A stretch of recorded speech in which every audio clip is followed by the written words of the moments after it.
It's a hot, dry, and windy fall morning in Northern California, the peak of the annual wildfire season here. But this year, officials are more worried than ever. The vegetation around Oakland is dry and brittle, and the whole region is in the midst of a 5-year drought. Local TV cameraman Nick Soares is on his way to shoot a quick follow-up story on the cleanup of a small brush fire that happened the day before. I remember driving up to the scene, thinking, oh my God, it's a good thing the fire didn't happen today, because it was windy. It was really warm, it was very windy, and I thought to myself, if the fire happens now, we're all in big trouble. Fellow KTVU cameraman Steve Carollo also gets an easy assignment. He's dispatched to cover a football game. I was going to a football game in San Francisco at Candlestick Park. I started to head up the hill and I saw some smoke, and so I radioed back, and the assignment editor says, yeah, we already have a crew up there, but if you want to go check it out. The distance was only about 30 seconds, and by the time I got to where the Caldecott Tunnel area, it was already totally engulfed in flames. 60-mile-per-hour Santa Ana winds fan the remaining embers from the previous day's fire. These winds are part of a seasonal weather system here. With no moisture in the air to stop it, a deadly firestorm grows.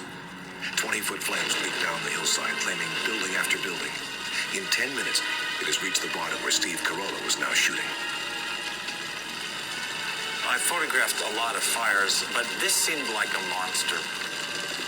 It had a life of its own. It had a sound. It had a roar. It was a beast. But at the same time, it was incredibly compelling. It was the biggest fire I had ever been in. Through the viewfinder, each image became bigger than the last one. And so you have a tendency to get seduced by your subject matter, and you walk into it. The firestorm starts to create its own weather as intense columns of heat begin to suck in air on their own, fueling the flames with more oxygen. On some streets, thick black smoke turns day into night. It's now so hot, some homes are igniting from the inside. 1 mile up the ridge from where Steve is filming, Nick Soares is also putting his work before his own safety. I think if you're a photographer and you're a good photographer, you have to be close to wherever you're filming. You're drawn into the fire. With humidity at near record lows, the tinder-dry ground vegetation, bushes, and trees ignite spontaneously. I was photographing these flames, which seemed to be pouring down the mountain. Everywhere you moved the camera, something was happening in front of you. For the first 10 hours of the fire, a new home ignites every 11 seconds.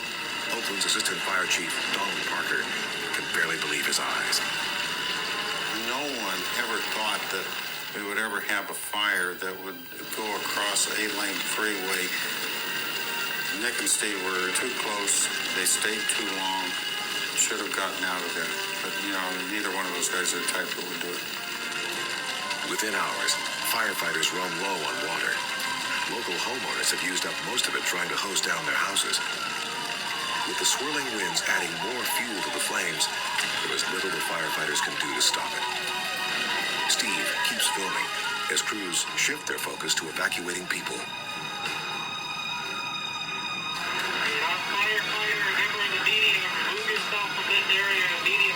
The first thing I saw was people running, and they had a look on their face that I had never seen before. It was like a controlled panic. But it's what Steve doesn't see that puts him in danger. Mesmerized by the images in his viewfinder, he is blind to the deadly trap closing in around him. Meanwhile, Nick is filming the chaos on the top of the hill with reporter Rob Roth. The hard part for us, I think, was knowing when are we going to leave. Rob at one point told me, okay, we better get out of here. And I said, okay, just a little bit longer. Never before in the history of California has an urban fire threatened so many lives and so much property. And yet, as meteorologist Philip Bothwell knows, it is part of a natural and recurring cycle. This fire, while being just about the worst in California history, is typical of the way things can rapidly grow when all the conditions exactly hit together with the winds, the low humidity, hot temperatures, and the drought conditions.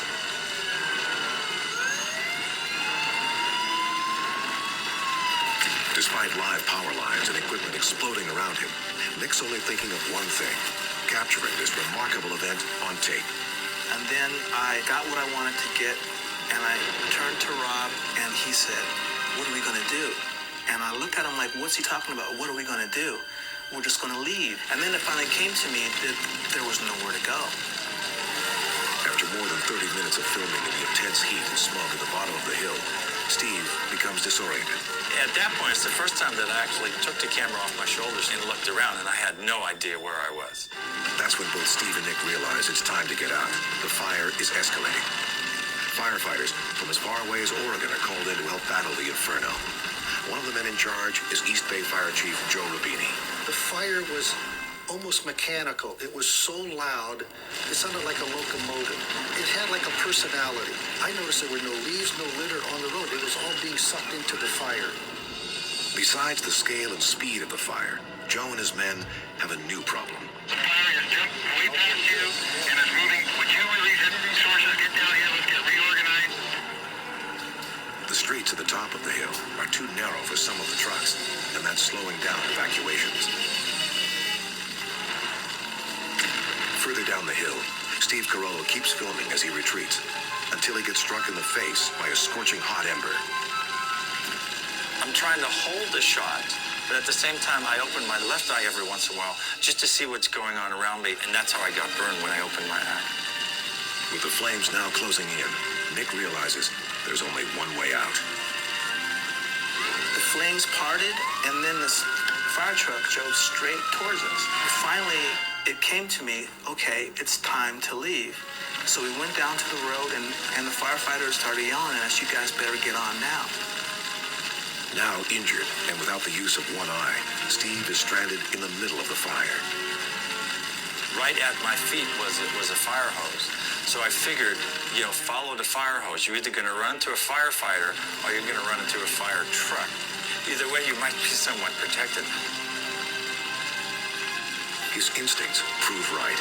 Steve follows the hose to safety. Nick and Rob also make it out alive. On board the fire truck, they're among the lucky ones. The fire killed 25 people, including a battalion chief, a police officer, and 23 citizens.